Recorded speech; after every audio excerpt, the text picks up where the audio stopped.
the 108 names of Shiva as a map of consciousness, a transmission on the inner ladder of vibration, stillness, and the return to wholeness, opening transmission. There is a way of knowing that does not come from study, a way of remembering that does not come from effort, a way of awakening that does not come from striving. It comes through vibration, through the sacred rhythm of names that are not names at all, but frequencies of awakening hidden in syllables. Among the ancient mantras of this world, few carry as much weight, mystery, and silence as the 108 names of Shiva. They are not a list, they are a map, a sacred unfolding, a spiritual cartography etched not on paper, but in consciousness itself. These names do not belong to a deity of the sky. They belong to the inner geometry of stillness. Each name is a doorway, each doorway a vibration, each vibration a step closer to what you already are. Let us not chant them from the surface. Let us descend until the one who chants is no longer separate from the sound. 1. What it means to name the nameless. Why does the formless have names? The sages knew. You cannot capture the absolute, but you can resonate with its facets. Each name of Shiva reflects a state of inner awareness, a moment in the dissolution of illusion. They are not descriptive titles. They are activators, not meant to be believed in, but entered. To speak the names is to enter into correspondence with the self, to align your system to the archetypal ladder that leads from noise to silence, from becoming to being. These are not names of a god. These are descriptions of your own awakening. They speak to the parts of you that have always known and have simply been waiting to be spoken into stillness.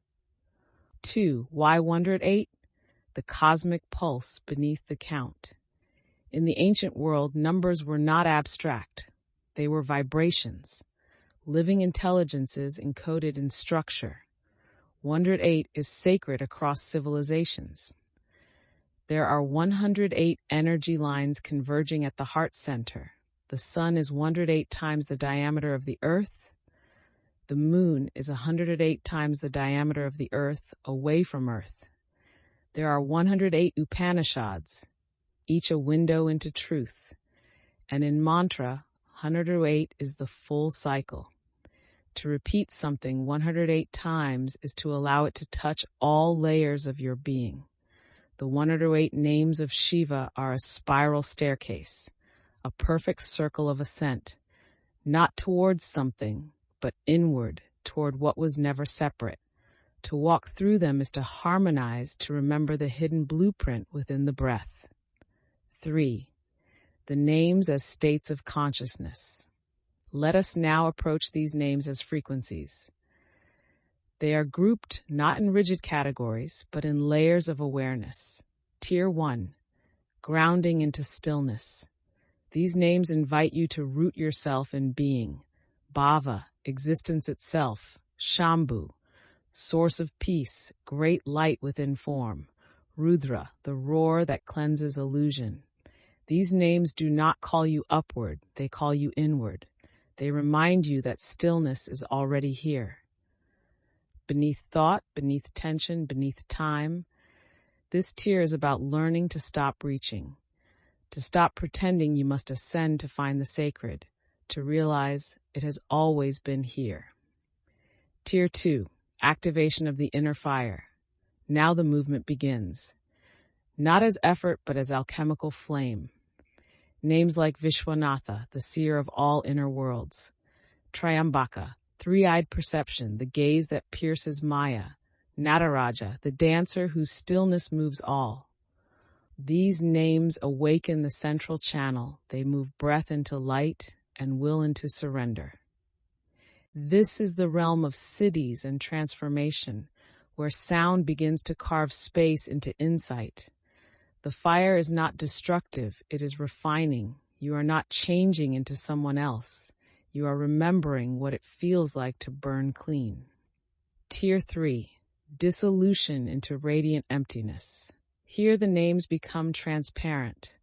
Nishkala, without form. Chidakasha, the infinite inner sky. Satchidananda, truth, consciousness, bliss. These names are not spoken to attain something. They are spoken to vanish. To speak them is to enter into silence with a whisper. To become the space that holds all forms. To feel the body as light and light as thought and thought as emptiness.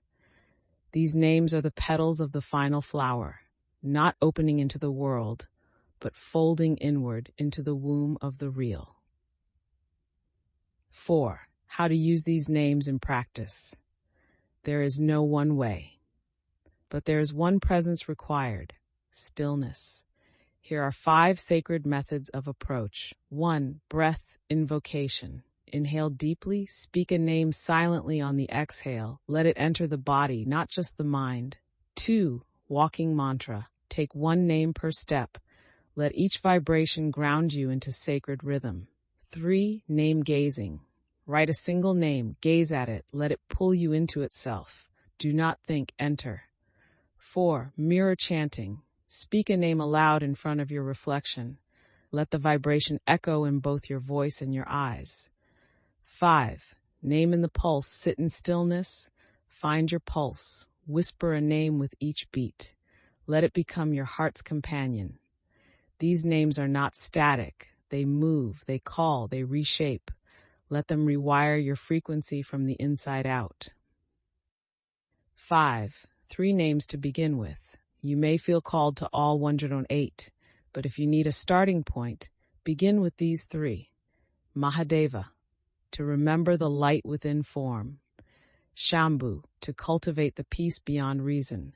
Chidakasha, to dissolve into the infinite sky of consciousness. Say them slowly.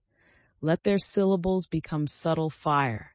Let them retune the subtle body like strings on a sacred instrument. No need to rush.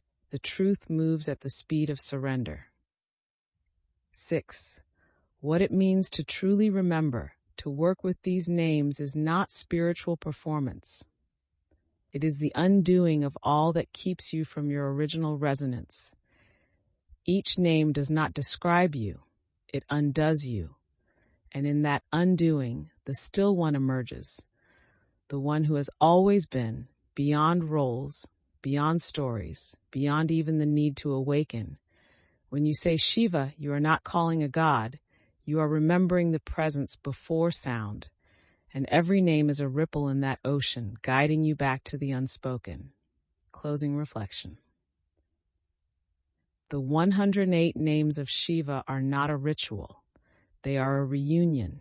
They do not belong to religion. They belong to consciousness itself. Each name is a mirror, each mirror a window, each window a doorway. And on the other side of that door is what you've always been, not a seeker, but silence wearing your name. You are not chanting to remember something new. You are chanting to dissolve what was never real. Let each name peel back the noise. Let each vibration soften the veil. Let each syllable dissolve a layer, until only this remains, not I am this, but simply I am. Next transmission. In the next sacred offering, we will enter the Mahavakyas as keys to transcendental perception. These are not teachings. They are vibrations of realization, phrases that crack the surface of mind. We will explore how to live them, not just understand them, and how each one points not toward more knowledge, but toward the end of the knower